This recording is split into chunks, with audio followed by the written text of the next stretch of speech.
by being an extra person, I'm stressed out. So they're making a sacrifice. And that's what just boggles me, because people just really think that when people decide to make abortions, they're just like, oh, I'm totally disregarding what I'm doing to the thing that's in me. Because no matter what, with a woman, I can't explain it to you men, but it's like, it's a thing that happens. And I know that I haven't experienced it because I've never went through that before, but I know that just with hold on. Like, I'm not trying to interrupt you or Sorry. like mansplain or anything. Like, I'm just trying to add to the conversation. And so, the other thing, Kenny was there. We were there when this whole presidency happened. There was the big women's march. Me, Kenny, Mancini, we went out there. You guys were mostly covering it, but I was there to support. You hooked us up with the name of that hood restaurant. That restaurant that had El Tapia, yeah. Yeah, which by the way, guacamole you cried. I so cried. much guacamole he literally teared up. Like I teared up over guacamole. I was like, this could. The point is, we knew something like this was going to happen, and now that it is happening, it's crazy, especially because some of the senators presenting the bills have actually had abortions themselves, and our president, who's kind of against it, most likely had multiple. White, nasty white men. But, and here's the distinction that I want to make.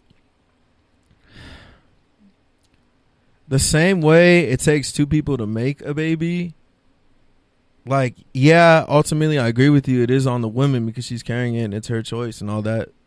But I also don't want to downplay the impact that decision has on the man and on the family. Because child support court is like one of the, other than mass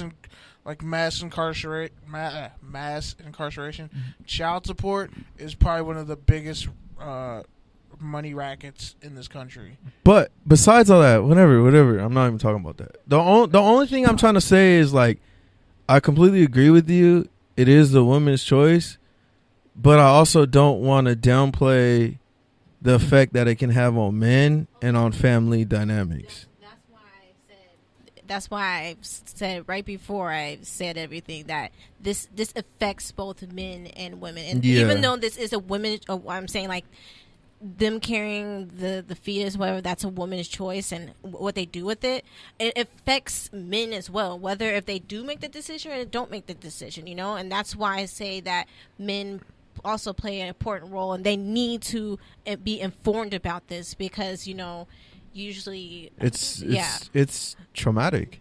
It's traumatic for both people, I mean, not just women. It's traumatic for men, because then they realize that their child, they have a kid, and then they make that decision of what that person makes the decision of having an abortion. They're like, damn, I could have had a child, and now she's taking that away from me. I don't have that choice. She has that choice. So it's a sense of they don't have that control, or whatever that is. Maybe I'm reading too much into it, but it is traumatic for both parties. It's not even that. It's just like that thing that you're saying you feel on the inside.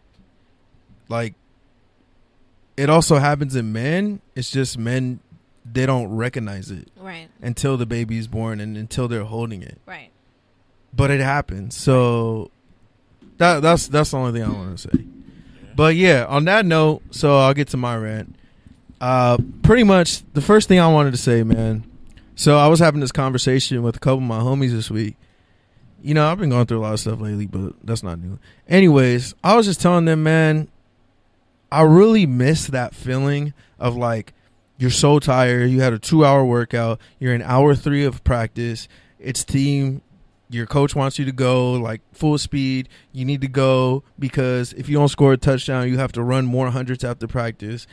And you can't stand up straight in the huddle because your legs are literally exhausted. Your brain is tired from all the X's and O's, and you have homework to do. And you literally don't want to be there. Like, you literally just want to go home, do your homework, work on your paper, whatever the case. And you line up, and the ball is hiked, and you literally run full speed, and you just knock the shit out of someone. And it's like, at the end of the day, like, I have nothing left, but I still have more than that bum. Like, I literally miss that feeling so much. Outside of that, the other point I wanted to make, man, and I think I've made this point before, but To me, man, friendship is crazy, and especially as you get older, it really changes. And to me, I think the biggest thing that I'm always learning about friendship is, to me, friendship isn't about, okay, I go to all your brunches and your birthdays and like I'm there every time you need me. Like, bro, that's like a girlfriend. Like, we don't need to be that needy. But like at the end of the day, man, if I ain't seen you in a year, 2 years, 3 years, 6 months, whatever the case, and I see you and it's just like no time has passed, like, to me, that's a real friend. Like, that's someone who it's not about them, it's not about what you can do for them, but it's just a matter of them supporting you. They're there for you regardless of what you're going through, regardless of if you're present or not, regardless of if you're going through shit or changing or whatever the case. It's like they're just happy to see you, and it's like nothing's changed. And even if you've changed, they're still just happy to see you. Like, they're literally happy that you're still on this earth and that our paths have crossed, whether it's because we both stopped our lives and made it happen or just because it coincidentally happened. Regardless, like, that to me is friendship. And lastly, shout out to Kenny for finally taking that walk. He's got one more to do on Monday. I will be there, full air horns, booing the fuck out of you. But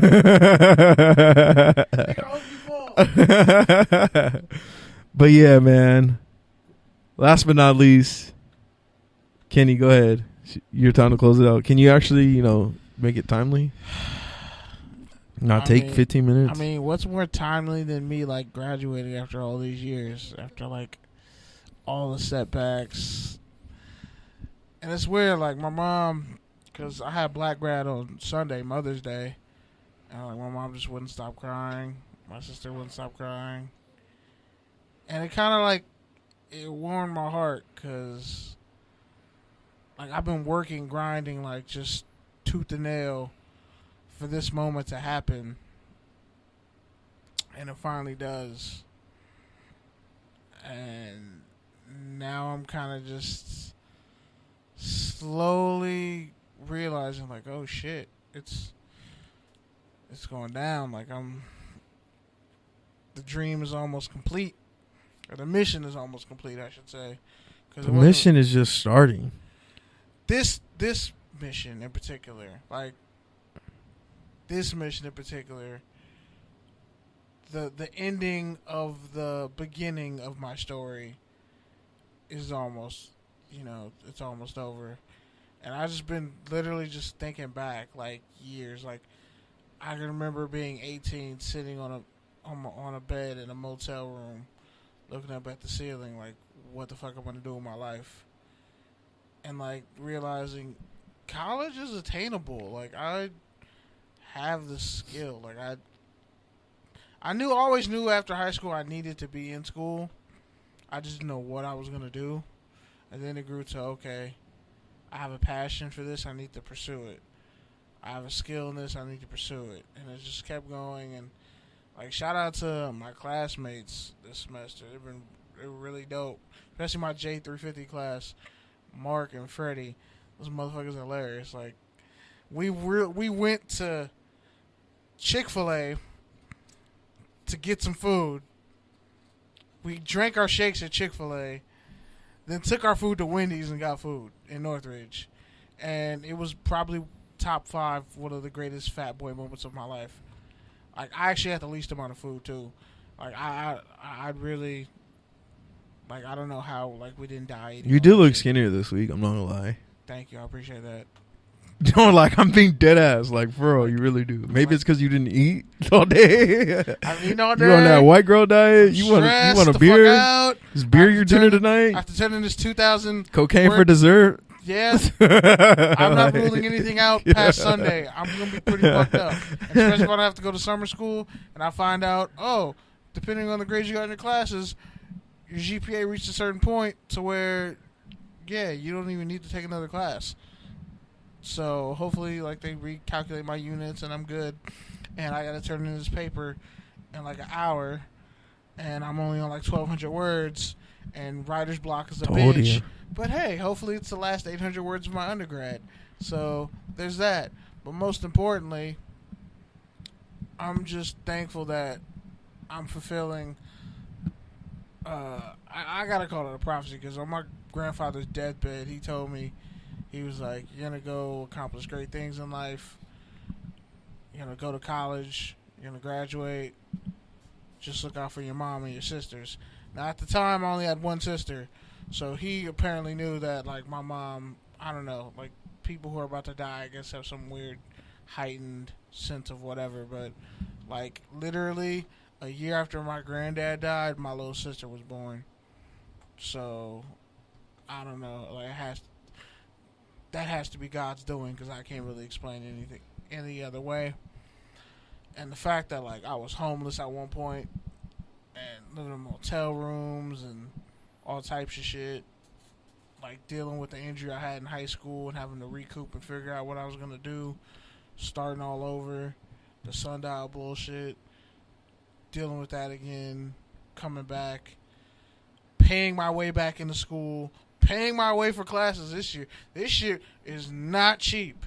This shit is mad expensive, bro. Like, my time, my money, my energy, my effort, my everything that I've put into this. And now that it's finally come, I honestly don't know how to feel. I probably won't know until they call my name and I hit the stage. Dead ass. But just know I'm going to be looking incredibly fucking sharp, because my sash is top 5. You need to hit the pins, bro. Because your shit was lopsided, bro. Fucking up your pictures. It kept sliding off, but shout out to the homie Raul. That's why you got to put pins. Yeah, shout out to the homie Raul for pulling up and doing a photo shoot.